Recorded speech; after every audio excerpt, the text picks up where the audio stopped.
और शक्ति की उपासना के इस पुण्य अवसर पर देश की प्रगति की गति को भी शक्ति देने का शुभ कार्य हो रहा है।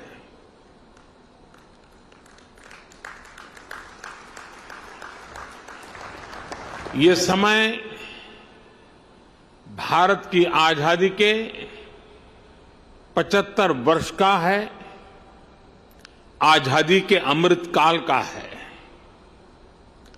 आत्मनिर्भर भारत के संकल्प के साथ हम अगले 25 वर्षों के भारत की बुनियाद रच रहे हैं। पीएम गति शक्ति नेशनल मास्टर प्लान भारत के इसी आत्मबल को, आत्मविश्वास को, आत्मनिर्भरता के संकल्प तक ले जाने वाला है। ये नेशनल मास्टर प्लान 21वीं सदी के भारत को गति शक्ति देगा। नेक्स्ट जनरेशन इंफ्रास्ट्रक्चर और मल्टी मॉडल कनेक्टिविटी को इस नेशनल प्लान से गति शक्ति मिलेगी।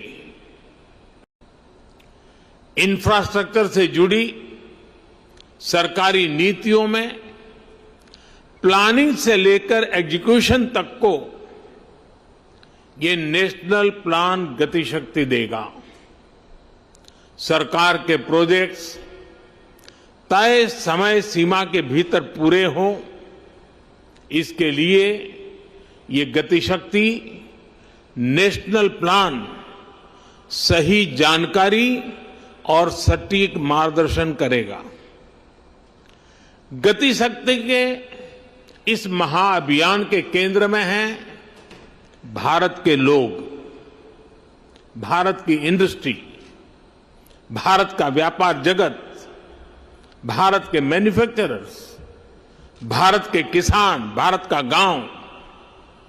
ये भारत की वर्तमान और आने वाली पीढ़ियों को 21वीं सदी के भारत के निर्माण के लिए नई ऊर्जा देगा। उनके रास्ते के अवरोध समाप्त करेगा। ये मेरा सौभाग्य है कि आज के इस पावन दिन में पीएम गति शक्ति नेशनल प्लान, इसका शुभारंभ करने का मुझे अवसर मिला है। साथियों, आज ही यहां प्रगति मैदान में बन रहे इंटरनेशनल एग्जीबिशन कम कन्वेंशन सेंटर के 4 प्रदर्शनी हॉल का लोकार्पण भी हुआ है। दिल्ली में आधुनिक इंफ्रा से जुड़ा ये भी एक अहम कदम है। ये एग्जीबिशन सेंटर्स हमारे एमएसएमईज, हमारे हैंडीक्राफ्ट, हमारे कुटीर उद्योग को अपने प्रोडक्ट्स दुनिया भर के बाजारों के लिए शोकेस करने, ग्लोबल मार्केट तक अपनी पहुंच बढ़ाने में बहुत बड़ी मदद करेंगे। मैं दिल्ली के लोगों को, देश के लोगों को बहुत बधाई देता हूं, शुभकामनाएं देता हूं। साथियों, हमारे यहां दशकों तक सरकारी व्यवस्थाओं ने जिस तरह काम किया है, उस वजह से सरकारी शब्द आते ही लोगों के मन में आता था खराब क्वालिटी, काम में बरसों की देरी, बेवजह रुकावटें, जनता के पैसे का अपमान। मैं अपमान इसलिए कह रहा हूं क्योंकि जो टैक्स के रूप में देश की जनता सरकार को देती है, उस पैसे का इस्तेमाल करते समय सरकारों में ये भावना ही नहीं होती थी कि एक भी पैसा बर्बाद नहीं होना चाहिए। हर एक को लगता है अरे यार ऐसे ही चल रहा है, चलने दो, चलता है, क्या है। देशवासी भी अभ्यस्त हो गए थे कि देश ऐसे ही चलेगा।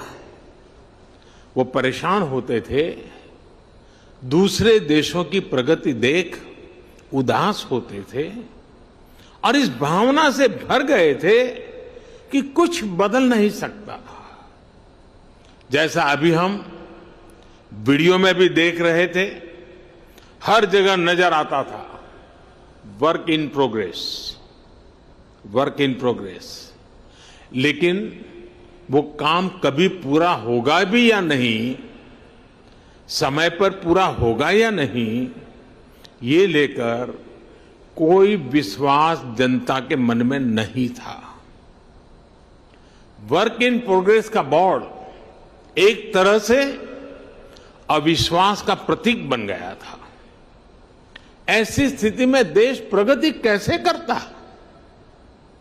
प्रगति भी तभी मानी जाएगी जब उसमें गति हो, गति के लिए एक अधीरता हो, गति के लिए एक सामूहिक प्रयास हो। आज 21वीं सदी का भारत सरकारी व्यवस्थाओं की उस पुरानी सोच को पीछे छोड़कर आगे बढ़ रहा है।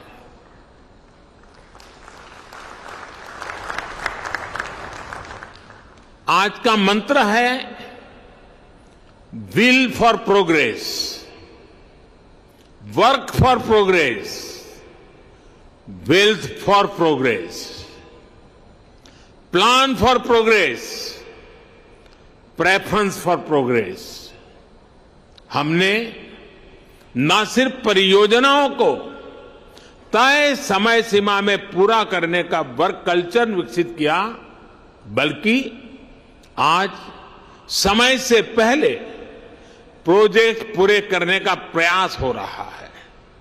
अगर आज भारत आधुनिक इंफ्रास्ट्रक्चर के निर्माण के लिए ज्यादा से ज्यादा इन्वेस्टमेंट करने के लिए प्रतिबद्ध है, तो वही आज का भारत हर वो कदम भी उठा रहा है जिससे प्रोजेक्ट्स में देरी ना हो, रुकावटें ना आए, कम समय पर पूरा हो। साथियों, देश का सामान्य मानवी एक छोटा सा भी घर बनाता है तो उसके लिए बाकायदा प्लानिंग करता है। कोई बड़ी यूनिवर्सिटी बनती है, कोई कॉलेज बनाता है, तो भी पूरी प्लानिंग के साथ बनाया जाता है। समय समय पर उसके विस्तार की गुंजाइश को भी पहले से ही सोच लिया जाता है। और ये इसमें हर किसी का अनुभव है, हर एक का ये अनुभव से आप गुजरे हैं। लेकिन दुर्भाग्य से हम भारत में इंफ्रास्ट्रक्चर से जुड़े प्रोजेक्ट्स में कॉम्प्रिहेंसिव प्लानिंग से जुड़ी अनेक कमियां रोजमर्रा अनुभव करते हैं। थोड़ा बहुत जहां हुआ भी है तो हमने देखा है कि रेलवे अपनी प्लानिंग कर रही है, रोड ट्रांसपोर्ट डिपार्टमेंट अपनी प्लानिंग कर रहा है, टेलीकॉम डिपार्टमेंट की अपनी प्लानिंग होती है, गैस नेटवर्क का काम अलग प्लानिंग से हो रहा है। ऐसे ही तमाम डिपार्टमेंट अलग अलग प्लान करते हैं। हम सभी ने ये भी देखा है कि पहले कहीं सड़क बनती है, सड़क बिल्कुल तैयार हो जाती है, और फिर कोई पानी वाला डिपार्टमेंट आएगा, वो पानी की पाइप के लिए उसकी खुदाई कर देता है, फिर पानी वाले पहुंच जाते हैं। इसी तरह काम होता रहता है। ये भी होता है कि रोड बनाने वाले डिवाइडर बना देते हैं और फिर ट्रैफिक पुलिस कहती है कि इससे तो जाम लगा रहेगा, डिवाइडर हटाओ। कहीं चौराहे पर सर्किल बना दिया जाता है तो ट्रैफिक सुचारू रूप से चलने में बजाय वहां अव्यवस्था होने लगती है। और हमने देश भर में ऐसा होते हुए देखा है। इन परिस्थितियों के बीच जब सारे प्रोजेक्ट्स को सिंक्रोनाइज करने की जरूरत पड़ती है तो इसके लिए बहुत ज्यादा एफर्ट्स करना पड़ता है। बिगड़ी हुई बात को ठीक करने में बहुत मेहनत लगती है। साथियों, ये जितनी भी दिक्कतें हैं उसका मूल कारण ये है कि मैक्रो प्लानिंग और माइक्रो इम्प्लीमेंटेशन जमीन आसमान का अंतर होता है। अलग अलग विभागों को पता ही नहीं होता कि कौन सा विभाग कौन सा प्रोजेक्ट कहां शुरू करने की तैयारी कर रहा है। राज्यों के पास भी इस तरह की जानकारी एडवांस में नहीं होती। इस तरह के साइलोस के कारण निर्णय प्रक्रिया भी प्रभावित होती है और बजट की भी बर्बादी होती है। सबसे बड़ा नुकसान यह होता है कि शक्ति जुड़ने के बजाय, शक्ति मल्टीप्लाई होने के बजाय शक्ति विभाजित हो जाती है। जो हमारे प्राइवेट प्लेयर्स हैं उन्हें भी ये ठीक ठीक पता नहीं होता कि भविष्य में यहां से सड़क गुजरने वाली है या यहां से कैनाल बनने वाली है या यहां कोई पावर स्टेशन लगने वाला है। इस वजह से वो भी किसी क्षेत्र को लेकर, किसी सेक्टर को लेकर बेहतर प्लान नहीं कर पाते हैं। इन सारी दिक्कतों का हल पीएम गति शक्ति नेशनल प्लान इससे ही निकलेगा। जब हम मास्टर प्लान को आधार बनाकर चलेंगे तो हमारे रिसोर्सेज का भी ऑप्टिमम यूटिलाइजेशन होगा। साथियों, हमारे देश में इंफ्रास्ट्रक्चर का विषय ज्यादातर राजनीतिक दलों की प्राथमिकता से दूर रहा है। यह उनके घोषणा पत्र में भी नजर नहीं आता है। अब तो यह स्थिति आ गई है कि कुछ राजनीतिक दल देश के लिए जरूरी इंफ्रास्ट्रक्चर के निर्माण पर आलोचना करने में गर्व करते हैं, जबकि दुनिया में ये स्वीकृत बात है कि सस्टेनेबल डेवलपमेंट के लिए क्वालिटी इंफ्रास्ट्रक्चर का निर्माण एक ऐसा रास्ता है जो अनेक आर्थिक गतिविधियों को जन्म देता है, बहुत बड़े पैमाने पर रोजगार का निर्माण करता है। जैसे स्किल्ड मैन पावर के बिना हम किसी क्षेत्र में आवश्यक परिणाम नहीं प्राप्त कर सकते, वैसे ही बेहतर आधुनिक इंफ्रास्ट्रक्चर के बिना हम चौतरफा विकास नहीं कर सकते।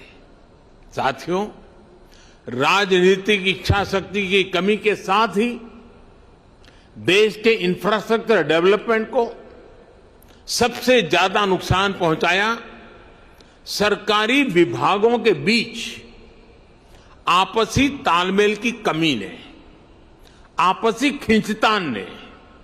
राज्यों में भी हमने राज्य सरकारों और स्थानीय निकायों के बीच इस विषय पर तनाव होते देखा है। इस वजह से जो प्रोजेक्ट देश की इकोनॉमिक ग्रोथ को बढ़ाने में मददगार होने चाहिए थे, वही प्रोजेक्ट देश के विकास के सामने एक दीवार बन जाते हैं। समय के साथ बरसों से लटके हुए प्रोजेक्ट अपनी प्रासंगिकता, अपनी जरूरत भी खो देते हैं। मैं जब 2014 में यहां दिल्ली एक नई जिम्मेवारी के साथ आया तो भी ऐसे सैकड़ों प्रोजेक्ट थे जो दशकों से लटके हुए थे। लाखों करोड़ रुपए के ऐसे सैकड़ों प्रोजेक्ट्स की मैंने खुद समीक्षा की। सरकार के सारे विभागों, सारे मंत्रालयों को एक प्लेटफॉर्म पर लाकर खड़ा कर दिया, सारी रुकावटों को दूर करने का प्रयास किया। मुझे संतोष है कि अब सबका ध्यान इस ओर गया है कि आपसी तालमेल की कमी की वजह से परियोजनाओं में देरी ना हो। अब होल ऑफ गवर्नमेंट अप्रोच के साथ सरकार की सामूहिक शक्ति योजनाओं को पूरा करने में लग रही है। इसी वजह से अब दशकों से अधूरी बहुत सारी परियोजनाएं पूरी हो रही हैं। साथियों, पीएम गति शक्ति अब ये सुनिश्चित करेगी कि 21वीं सदी का भारत इंफ्रास्ट्रक्चर प्रोजेक्ट में कोऑर्डिनेशन में कमी की वजह से ना पैसे का नुकसान उठाए और ना ही समय गंवाए। पीएम गति शक्ति नेशनल मास्टर प्लान के तहत रोड से लेकर रेलवे तक, एविएशन से लेकर के एग्रीकल्चर तक विभिन्न मंत्रालयों को, विभागों को इससे जोड़ा जा रहा है। हर बड़े प्रोजेक्ट को, हर डिपार्टमेंट को सही जानकारी, सटीक जानकारी समय पर मिले, इसके लिए टेक्नोलॉजी प्लेटफॉर्म भी तैयार किया गया है। आज यहां कई राज्य के मुख्यमंत्री और राज्यों के अन्य प्रतिनिधि भी जुड़े हैं। मेरा सभी से आग्रह है कि जल्द से जल्द आपके राज्य भी पीएम गति शक्ति नेशनल मास्टर प्लान से जुड़कर अपने राज्य की योजनाओं को गति दें। इससे राज्य के लोगों का भी बहुत लाभ होगा। साथियों, पीएम गति शक्ति मास्टर प्लान सरकारी प्रोसेस और उससे जुड़े अलग अलग स्टेक होल्डर्स को तो एक साथ लाता ही है। ये ट्रांसपोर्टेशन के अलग अलग मोड्स को आपस में जोड़ने में भी मदद करता है। ये होलिस्टिक गवर्नेंस का विस्तार है। अब जैसे गरीबों के घर से जुड़ी योजना में सिर्फ 4 दीवारी नहीं बनाई जाती, बल्कि उसमें टॉयलेट, बिजली, पानी, गैस कनेक्शन भी साथ ही आता है। ठीक वैसा ही विजन इसमें इंफ्रास्ट्रक्चर के लिए भी है। अतीत में हमने देखा है कि उद्योगों के लिए स्पेशल जोन का ऐलान तो किया जाता था, लेकिन वहां तक कनेक्टिविटी या फिर बिजली, पानी, टेलीकॉम पहुंचाने में गंभीरता नहीं दिखाई जाती थी। साथियों, ये भी बहुत सामान्य बात थी कि जहां सबसे ज्यादा माइनिंग का काम होता है, वहां रेल कनेक्टिविटी नहीं होती थी। हम सभी ने यह भी देखा है कि कहीं पोर्ट होते थे तो पोर्ट को शहर से कनेक्ट करने के लिए रेल या रोड की सुविधाओं का अभाव होता था। ऐसी ही वजहों से भारत में प्रोडक्शन कॉस्ट बढ़ती रही है, हमारे एक्सपोर्ट की कॉस्ट बढ़ती रही है, हमारा लॉजिस्टिक कॉस्ट बहुत ज्यादा रहा है। निश्चित तौर पर ये आत्मनिर्भर भारत के निर्माण में बहुत बड़ी रुकावट है। एक स्टडी है कि भारत में लॉजिस्टिक कॉस्ट जीडीपी का करीब करीब 13% है, 13% है। दुनिया के बड़े देशों में ऐसी स्थिति नहीं है। ज्यादा लॉजिस्टिक कॉस्ट की वजह से भारत के एक्सपोर्ट्स की कॉम्पिटिटिवनेस बहुत कम हो जाती है। जहां प्रोडक्शन हो रहा है, वहां से पोर्ट तक पहुंचाने का जो खर्च है, उस पर ही भारत के एक्सपोर्टर्स को लाखों करोड़ रुपए खर्च करने पड़ते हैं। इस वजह से उनके प्रोडक्ट की कीमत भी बेतहाशा बढ़ जाती है। उनका प्रोडक्ट दूसरे देशों के मुकाबले बहुत महंगा हो जाता है। एग्रीकल्चर के क्षेत्र में भी इस वजह से हमारे किसानों को बहुत ज्यादा नुकसान उठाना पड़ता है। इसलिए आज समय की मांग है कि भारत में सीमलेस कनेक्टिविटी बढ़े, लास्ट माइल कनेक्टिविटी और मजबूत हो। इसलिए ये पीएम गति शक्ति नेशनल मास्टर प्लान बहुत बड़ा और बहुत ही महत्वपूर्ण कदम है। इस दिशा में आगे जाने बढ़ने पर हर प्रकार का इंफ्रास्ट्रक्चर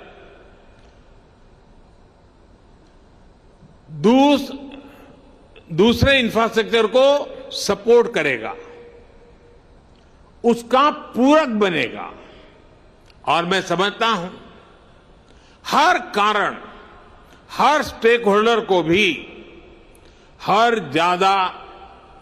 ज्यादा उत्साह से इससे जुड़ने की प्रेरणा मिलेगी। साथियों, पीएम गति शक्ति नेशनल मास्टर प्लान देश की पॉलिसी मेकिंग से जुड़े सभी स्टेक होल्डर्स को, इन्वेस्टर्स को एक एनालिटिकल और डिसीजन मेकिंग टूल भी देगा। इससे सरकारों को प्रभावी प्लानिंग और पॉलिसी बनाने में मदद मिलेगी, सरकार का अनावश्यक खर्च बचेगा और उद्यमियों को भी किसी प्रोजेक्ट से जुड़ी जानकारी मिलती रहेगी। इससे राज्य सरकारों को भी अपनी प्राथमिकताएं तय करने में मदद मिलेगी। जब ऐसा डेटाबेस मैकेनिज्म देश में होगा तो हर राज्य सरकार निवेशकों के लिए टाइम बाउंड कमिटमेंट दे पाएगी। इससे इन्वेस्टमेंट डेस्टिनेशन के रूप में भारत की बढ़ती साख को नई बुलंदी मिलेगी, नया आयाम मिलेगा। इससे देशवासियों को कम कीमत में बेहतरीन क्वालिटी मिलेगी, युवाओं को रोजगार के लिए नए अवसर मिलेंगे। साथियों, देश के विकास के लिए ये बहुत जरूरी है कि सरकार के इंफ्रास्ट्रक्चर से जुड़े सभी विभाग एक दूसरे के साथ बैठें, एक दूसरे की कलेक्टिव पावर का इस्तेमाल करें।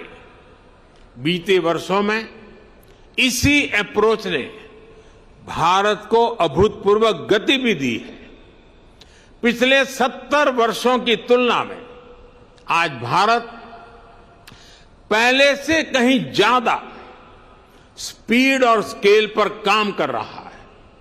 साथियों, भारत में पहली इंटरस्टेट नेचुरल गैस पाइपलाइन 1987 में 1987 में कमीशन हुई थी। इसके बाद साल 2014 तक यानी 27 साल में देश में 15,000 किलोमीटर नेचुरल गैस पाइपलाइन बनी। आज देश भर में 16,000 किलोमीटर से ज्यादा नई गैस पाइपलाइन पर काम चल रहा है। ये काम अगले 5-6 वर्षों में पूरे होने का लक्ष्य है। यानी जितना काम 27 वर्षों में हुआ, हम उससे ज्यादा काम उसके आधे समय में करने का लक्ष्य लेकर चल रहे हैं। काम करने की यही रफ्तार आज भारत की पहचान बन रही है। 2014 के पहले के 5 सालों में सिर्फ 1900 किलोमीटर 1900 किलोमीटर रेल लाइनों का दोहरीकरण होता था। बीते 7 वर्षों में हमने 9,000 किलोमीटर से ज्यादा रेल लाइनों की डबलिंग की है। कहां 1900 और कहां 7,000। 2014 से पहले के 5 सालों में सिर्फ 3,000 किलोमीटर रेलवे का बिजलीकरण हुआ था। बीते 7 वर्षों में हमने 24,000 किलोमीटर से भी अधिक रेलवे ट्रैक का बिजलीकरण किया। कहां 3,000, कहां 24,000। 2014 के पहले लगभग 250 किलोमीटर ट्रैक पर ही मेट्रो चल रही थी।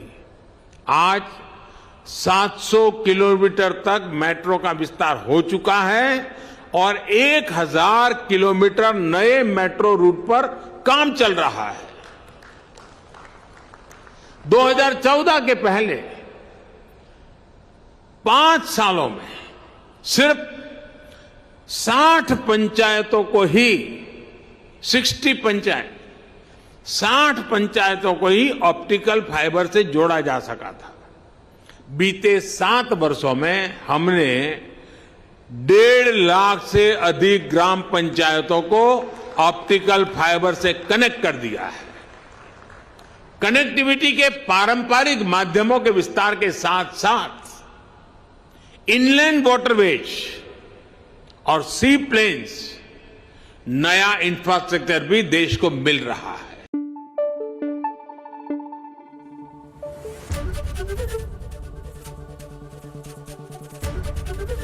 एबीपी न्यूज आपको रखे आगे।